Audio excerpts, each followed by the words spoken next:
It's a beautiful night in the hood. It's a beautiful night in the hood. Gonna be hanging out in the hood. Hi, welcome to Almost Cooperstown. I'm Mark. And this is Gordon, and we love talking about baseball. So here we are, Sunday, March 6th, and the players have made a new offer to the owners, and I sit here right now hopeful that these idiots are going to get something done this week. I'd be kind of surprised if they didn't get something done at this point this week. It seems like everything is moving in that direction, and it really felt like, in some ways, the fact that it's gone this far was one of the two sides calling the other's bluff. I'm not sure which side called the bluff here, but the fact that we're gonna miss two series this year is showing somebody was, calling another team's bluff there. And you made the point off air, and I think it's a good one, that, this is a battle between millionaires and billionaires. So people will probably side with the millionaires because it's more fun to go after billionaires, but both are certainly at fault at not coming to these kinds of, middle grounds as they're starting to get to 2 months ago. 2 months ago, right? I mean, I think that I'm sure if we went list by every player demand, there would be things in there that would be unreasonable, but there's a lot of things in there that aren't. And when you look at a lot of the teams and the rules and the changes that are being proposed, you kind of understand that the reason why a lot of the owners are rejecting them aren't because of a competitive integrity reasons. It's because they just don't want to shell out the money in some of the cases. Well, and I think that's a great segue into where we want to go here, because it's the small market teams that, are not investing in their teams when they are good for any length of time, maybe a year or two, but from a consistent basis, they are not going to approach the luxury cap. And in fact, a lot of times it's being said that they're pocketing the money for being under the cap that the teams that are over the cap have to put into the pool, and they walk away with a fat check. I think a team that I want to use kind of like as an example I think about would be like a team like the Reds, where like they had a couple decent teams throughout the early 2000s and 2010s. Like there was a year or two in there where they're like, yeah, they made the 2015. They made the wild card. They made the wild card game and maybe series, and they were poking around like maybe they were going to be something. But like when you went and look at their big off-season move the next year, okay, we made a playoff. We had some young guys emerge, and who do we get? Did they ever go out and they get the top line guy? No, like the best thing I could think of is like way back when like a whole bunch of pitchers and Bronson Arroyo. Oh, that's a really long time. Yeah, that's ago. going back. But I remember there were a whole bunch of pitchers and Bronson Arroyo. They went with Bronson Arroyo as their big free agent signing. And I think it was Jim Bowden on MLB who said that the Reds are the smallest market in the major leagues, which surprised me a little bit. It doesn't seem right. But they're certainly one of the oldest franchises. Right. I guess maybe that's why it seems not right to me. And that's why we think of them. And the other franchise that's right in there, and it's only 300 miles away, the Pittsburgh Pirates, man, they're very similar to the way the Reds are, right? They made the wild card a few years when they had McCutchen back in the 13, 14, 15, and then nothing. I mostly remember because I think they played the Reds in a wild card play-in game. They did in 2015. And I only really remember that game because that was the game where PNC Park got so loud they rattled Johnny Cueto when he dropped the ball on the mound for a balk. Right, I forgot about that. And that was like and you're watching Pittsburgh like shake out of this, for as far as I'm aware, with entirety of my lifespan doldrums, where they've just been a bottom feeder team. Like even when they had Bonds in the early 90s, were they any good? Well, they were good. They were a thorn on the side of our Mets, actually. It was the Mets and the Pirates, and the Mets weren't very good in the early 90s, quite frankly, but they were better than the Mets and vied for the division champion. Pretty much since they then. They had a playoff against the Braves, a big one there. I look at it since 1995. Right. No, 27 years of not much. Of irrelevancy. And I look at those two franchises as like, yeah, I'm not surprised that their owners don't want to spend any money. Like, I guess I'm surprised their owners don't want to spend any money more, so that like you have two fan bases that should be dedicated to baseball. You've got rich, storied legacy. It should be pretty easy to make those markets not small markets. Well, and so because there's not real baseball to talk about, I went down a rabbit hole and started looking into what I remember as a kid as a really terrific rivalry. And when I began to peel back the layers between the Reds and the Pirates in the 70s, I was actually, really happy to see that. Wow, that really was an amazing rivalry, and it was better than I even remember in a lot of ways. I mean, each of those franchises have won, 5 World Series in there? They've both won 5 World Series. They've both been to 9 World Series themselves. Okay. So they won 5 of those. They've been around, both of them, since 1881, both franchises. Not in the same league. I mean, they're basically, original franchises then in that sense. Well, certainly since 1900, they were both Yeah. charter National you League look at them franchises as like by that time. original baseball franchises. But the Pirates were, I think, in the American Association, and the Reds in the National League, and then eventually they all got together. And so, but since 1881, they have 10 championships between them. And I'm not really good at math, but that sounds a lot like 280 years. 180. 140. No, add the 2 of them together. Oh, add the 2 of them together, yes. Right, 1880 is 140 for each team, so 280 plus years. They've only it doesn't That's 10. entirely work that way, but I understand what you're going for here. It's not a good look. So, and before 1970, I guess the Reds were good in the late 50s, and the Pirates won the Bill Mazeroski, 7th-game home run or whatever in 1960.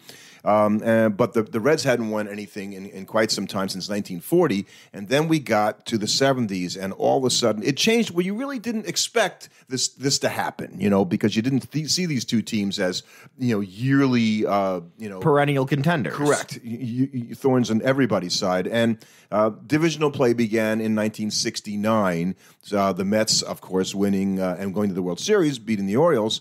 And the Orioles came back in 1970, and they went to the World Series, and they won, but they beat the Cincinnati Reds in the World Series. So that was the sort of arrival of the Reds as like, the Reds are good. It was even that kind of a thing.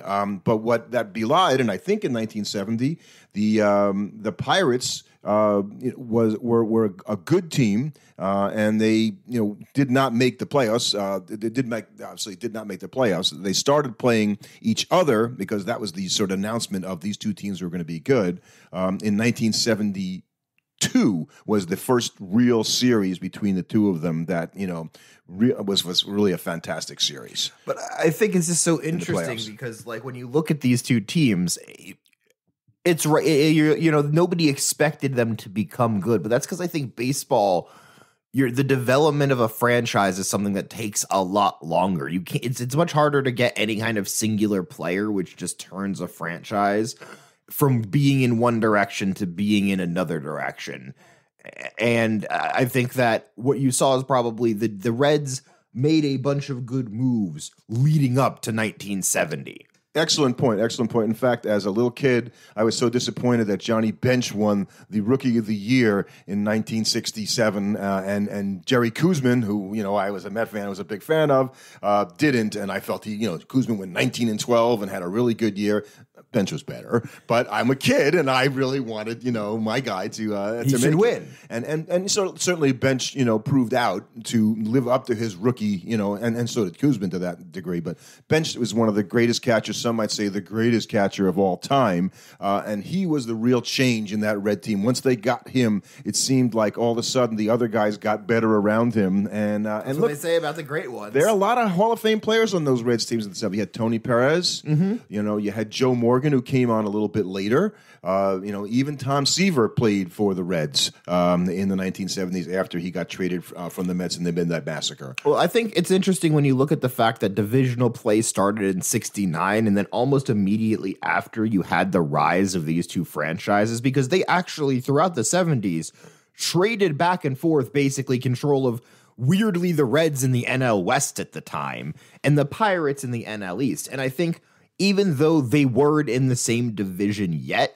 that rivalry of both of them competing not only for the division crown, but winning the National League is what actually turned that into a rivalry, on top of the fact that they were close proximity. And that's right. The Pirates and the Reds today, I think, have a natural dislike for one another that is born out of that 1970s playoff.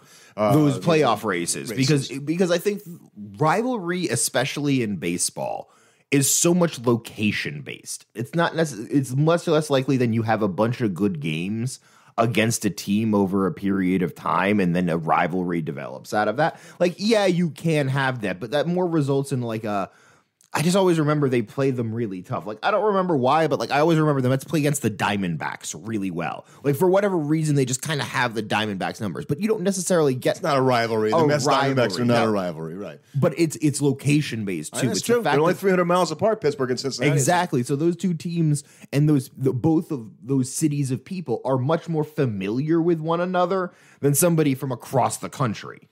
So I think that's why you had this very intense rivalry develop in the 70s. And that's why you end up with them competing not only in 70 for the NL title, but they also competed in 71 when the Pirates won it. Right. The Pirates win the World Series, and they beat the Orioles in the World Series, but they get to the World Series. That's 11 years after the 1960. And so now in 2 years, the Reds get to the World Series, don't win. The Pirates get to the World Series and do win. And then they were kind of off and running, right? Well, then the rivalry, as you said, in 72, that's when it really became a thing because now you had them playing against each other again for the NL pennant. And that was a great series, too. What was particularly like amazing about that series? Like, was it the games or? The games themselves, I remember the series ended with a wild pitch. There's probably not a lot of series you could say that about. No, definitely not. And George Foster actually ran home with the winning run of the series, and the Reds went on to the World Series, which they proceeded to lose. They lost the first of what were 3 consecutive World Series wins for the Oakland A's in 72, 73, and 74. So, but already now you had 3 straight years, right? 1970, 71, and 72. And then you go to 73, and the pesky Mets get in the way. That was a weird year. They didn't play 162 games. The Mets were mired in last place for a lot of the season and got hot late, and the other teams were just as terrible as they were, and they backed into it almost. Pirates were dealing with a cloud over their head that entire year, given the tragedy in the offseason. Right. Roberto Clemente died in a tragic plane crash delivering supplies to earthquake victims in Nicaragua on New Year's Eve of 1971. So you got to think about that from that perspective. And the interesting about Clemente is he has exactly 3,000 hits. You get it exactly 3,000 hits. So they win the World Series. They're on cloud nine, and he passes away at the end of that season in 1972. So they were reeling. They were, and the Reds, they were good, but not good enough that particular year. Yeah, or interestingly enough, the next year, because the next year in 74. They played pretty well. They had, I think, a bunch of different wins, but the problem is they were behind the Dodgers. The Dodgers were a good team in 1974. Really good, won 102 games. And the Pirates managed to win the NL East, but I don't think it was enough for them to get by the Dodgers or then the A's, who finished out winning their 3rd in a row that year. Yeah, and 3 in a row was, still a kid going on. That was like, wow, 3 in a row. You don't do 3 in a row. Just that's in baseball. And then so the 70s kind of went that way. You had the win with the Orioles won in 70. The Pirates won in 71 against the Orioles. In 72, 3 and 4, the A's win. And now we're going to go to 75 and 76, and they're back-to-back. And that's back-to-back the Cincinnati Reds. And I mean, and you called this down. So I guess I have a hard time appreciating how good was that 75 Reds team? Well, dominant teams you think would be dominant pitching and dominant hitting, and the Reds and the Pirates, for that matter, always had really, really good hitting. The pitching was a little suspect for both teams, but they were so good at scoring runs that a lot of times it didn't matter. Those 2 years, the Reds pitching was better than average. It was so when you had the fantastic hitting and you had good pitching, solid pitching, up and down. Man, they were tough to beat. Yeah, just to give people context of how good that lineup was. That team had an OPS plus of 108 that year. That is nutty. Yeah, right. And there were guys on the team. And you bring up names like shortstop you've never heard of, Dave Concepcion. Yeah. And I remember him earlier in his career as a good field, not hit shortstop. But at the end of his career, a lot like Ozzie Smith, he figured out how to be a better hitter and was a much more productive and contributing hitter than he was. And yet, in my mind, he kind of had the label of being a field first, hit second guy. But he was a better hitter than I even thought when I went back to look at his career. And these two teams, I mean, once again, you have these two teams meeting in the NLCS that year to play each other. It's just unfortunate for the Pirates that Reds team was on a mission that year. After having lost the way they did, after they were just kind of short behind the Dodgers, didn't they just like obliterate them? Yeah. They took the Pirates out that year, and They took everybody out that year. And the next year, they in 1976, that team might have even been better, the Reds team, and they pitched well, and they hit like crazy. And you had guys like Ken Griffey's dad on that team. We didn't talk about Pete Rose being a consistent member of all those Reds teams. He's not a Hall of Famer, but I guess but he kind of is. You kind of could think of it that way. I mean, really, the only thing you don't have out of those teams are like the pitcher you point to as the guy. And I didn't realize that when Seaver went from the Mets there. I mean, I knew he was good, but I'm pretty mad as a Met fan because he's not there anymore. And how good he was with the Reds. It's just that when you look at the staff, nobody sticks out. Seaver was not Met Seaver with the Reds. No. I'd say that's a fair thing to say, but he was really good. But it's just interesting when you look back at how much of this was just an offensive machine going through people year after. You had a guy at second base win back-to-back MVPs in Joe Morgan. That's the only time a second baseman has ever won back-to-back MVPs in baseball history. But as soon as you get past 76 and you get into 77, when they acquire Seaver, actually, that's when that Reds team, they couldn't keep doing it. That lineup couldn't keep bailing them out of game after game after game. And guys, as they started to take a step back, you saw them. They were never able to put it together. They had that post-series hangover, and they started really slow in 77. And let's face it, the Dodgers, we said, were a good team in 74, and they won. So the Reds were a thorn in the Dodgers' side in the division itself, right? So the Dodgers came back in 77, and they made the World Series, only to lose to the Yankees. And they did the same in 78, by the way. So the 70s are weird because you had 3 in a row, 2 in a row, 2 in a row, and the Pirates on the bookend in 1971 and 79. And it's just so interesting that it closes that way with what you would think would be, if anything, it should be the Reds still on the upswing as the dominant franchise. But here come the Pirates in 79, almost to kind of like steal one away from under their noses, in a sense. Yeah, I'd say by 79, the Reds were they getting older? A little longer in the tooth, and Bench wasn't quite the same player, and Morgan was obviously in his mid-30s by then, so a lot of they got old. Wasn't this the We Are Family Pirates? Yeah. So there was a song by the group Sister Sledge in 1979 that came out early that year, and for whatever reason, the Pirates, now I don't know if you've seen pirate uniforms from the 1970s. They were pretty goofy. So those were like the bright yellow. They weren't banana yellow, but right, they're kind of orangey yellow, and they had all kinds of lines on them, and then they had the caps that looked like railroad conductor caps. They weren't like regular baseball caps. It was not a super flattering look. Well, you better be good, and the 1979 Pirates were really good, and it sort of was unexpected because obviously they had lost in 75 and they were itching to get back to the Reds.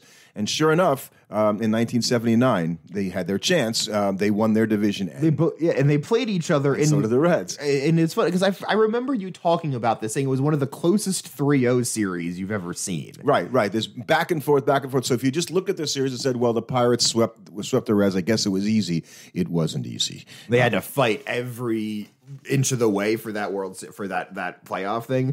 And I mean, it was 2 extra inning losses in that series. Right. And that's when you have 2 extra inning games in the same series, it's going to be really hard for it to be a close series. And I remember, so a guy who made the last out in the first 2 games in extra innings ended up playing for our Mets later on in Ray Knight. And so if you're the guy who makes the last out in the first 2 playoff games that you lose, your team's going to be a little bit down in the dumps when they come out for Game 3, and that's what happened. The Pirates killed him in Game 3. It was 7-1. Right, and it just you can't get back up after you have heartbreaking losses like that.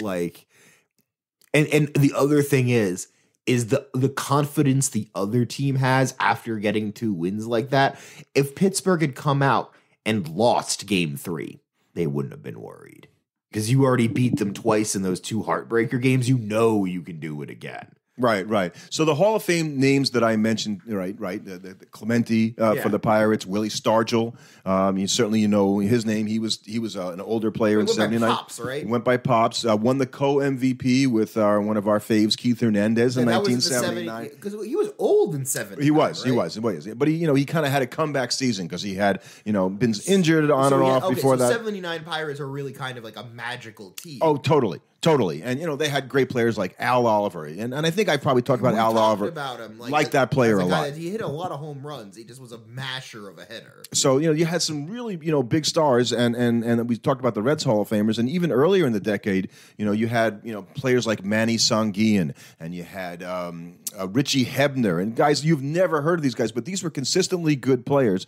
And the thing about both teams, and I think this is really important, I thought about this at the end, is I noticed as a young fan how many players of color, right, African-American players were on both teams. Now, in Cincinnati, you had Tony Perez, he was from Puerto Rico, you had other, Geronimo, you had a lot of players that came, not just African-American, but these two teams fielded what you might say minority, heavy teams at a time when that wasn't happening as much in baseball. There could be as many as 8 guys on the field of color. Well, that didn't happen. That didn't happen back in the. It was only 1970s. It's only 25 years, not even from Jackie Robinson. Right. It's still not that far when you think about it. So, and I was really, impressed, and I thought, wow, these guys are good. They play hard. They're smart. I think that's a real, great thing for baseball to have, and them. That's why you still see so many Pirates and Red fans that are older all across the country. Because those teams were good and they developed a fan base. And then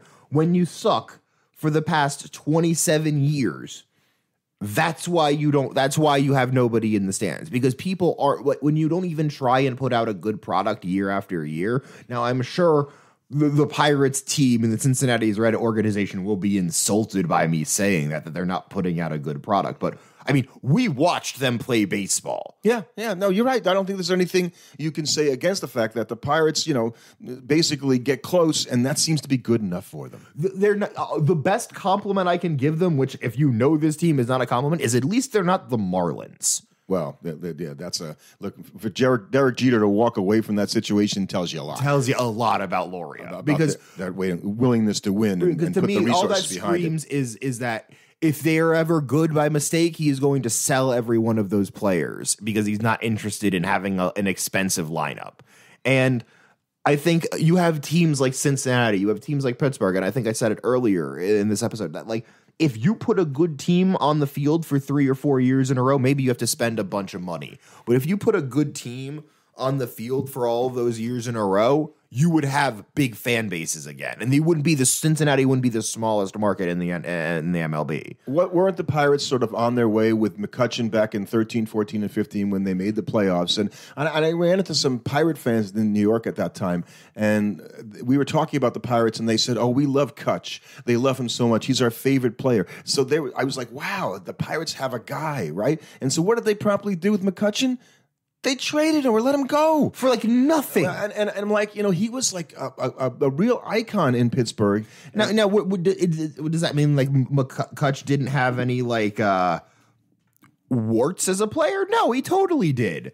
But the fact that you were willing to get rid of your best player for virtually nothing as part of some rebuild when you were rebuilding from unfortunately, as an organization, you might have to be okay with having a not World Series but playoff contending team for a few years. But what we both feel is that when the teams get close, they should go all in and consider busting over the non-existent salary cap. Even if your analytics and your gut tells you, oh my God, even if we add this guy, we're probably still not good enough. For your fans, for the people that spend money, and even for the players in your organization, the fact that you as an organization went out and made a move to actually try and win is going to put in a culture around you that you care. And I think that's probably why you have so few fans of those organizations, is because if the team itself feels like it doesn't care, why should you as a fan?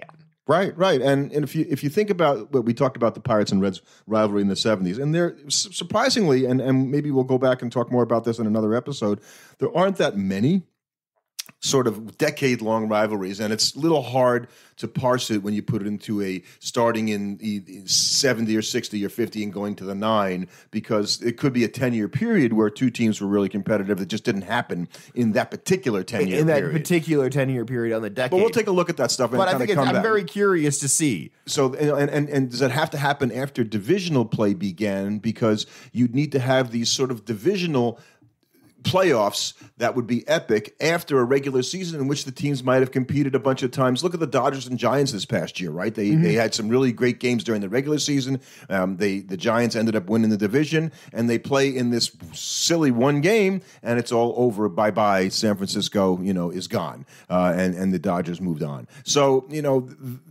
if the Dodgers and Giants did this for the next 4 years or 5 out of the next 7 years, now you'd have a divisional rivalry that's lasted a period of time, and not even an intra-divisional rivalry, right? No. Within the division, it's within the division, yeah. So I think it's going to be hard to find other epic, like they played them every 2 or 3 years over a 10-year period. The Yankees and the Dodgers played in the World Series a million times. It's seen back in the day in the 40s and even the 50s. But I think within the league you have to have those regular season games as well as the playoff games to really create that kind of a rivalry.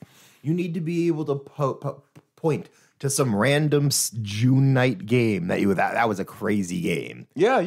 And I think about more recently the Braves, when they won their 14 out of 15 division championships, which is just, it's mind-boggling. I hate that it's the division in which our favorite team plays, right, that they did that. But there was a point in time where the Braves couldn't sell out a playoff game. And it didn't feel like, despite winning 14 out of 15 games, they had as big a rivalry as like the Mets and the Phillies did. Yeah, I don't know, because the Braves always won. How can you have a rivalry when you never win? That's what I'm saying. It was like there was almost a malaise about the team. Right. Oh, the Braves won again, and to the point where the fans decided, a playoff game. We'll see if they get further and win this round, and maybe we'll go if it's the League Championship Series or the World Series or something. Now, I think eventually the Braves, took care of that, but they were having trouble selling those games out, which just boggles my mind. Yeah, a playoff game from the standpoint. So I think we want the Pirates and the Reds to sort of get back to being a more consistently relevant team. I think would be what I want teams to be irrelevant because the players they have just aren't very good. I don't want teams to be bad because they're not spending the money to be good, or to be good because they're spending the money. The Dodgers have sort of we know they're going to spend nearly the most money. Now at a certain point, maybe they won't maintain this level of spending, and they will like the Red Sox did. Say, you know what, we won the World Series. We're going to take the foot off the gas and let tighten up a little bit and tighten up a little bit. And how's that worked out for the Red Sox? Pretty well. Yeah, so far. Thanks for listening. Subscribe to our podcast on your favorite platform. And you can follow us on Twitter at AlmostCoop.